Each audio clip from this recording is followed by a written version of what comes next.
Every 5 seconds in our country, someone becomes the victim of a violent crime. Someone going about their own business, they didn't ask for it, they didn't do anything.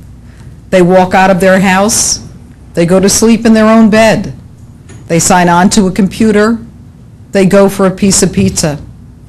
And all bolt, some criminal decides that he is going or she is going to change their lives.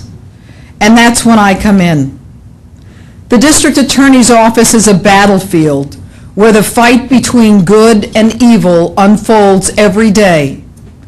And our job is to make sure that we have a level playing field. Unfortunately, in our society, we don't balance the rights of victims with the rights of criminals. The rights of the criminal are sacrosanct, and if you look at the Constitution, it's the 4th, the 5th, the 6th, the 8th, the 14th Amendments that apply to the criminal. And not a one applies to victims. And in our country, we put all of our resources into the criminal. And that's okay, because maybe we can rehabilitate them. Maybe we can't. But if we took some of those resources where we monitor the criminal, we've got a Department of Probation, we've got Department of Corrections, Department of Parole, we give them therapy, we educate them. Why don't we do that for the children? Why don't we have some kind of program that isn't punitive, but that helps them deal with the crises in life that they will ultimately face? Because they are lost, they are depressed, they are suicidal, they become criminals.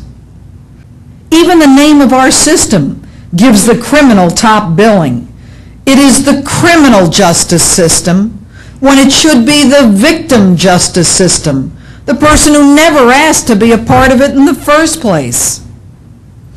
But you know, my frustration is based upon the fact that when you toss a stone in a pond, you create a permanent ripple.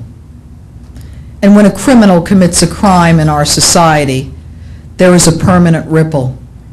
Not just on the impact on the life of the victim, but the family, the friends, the community, the society.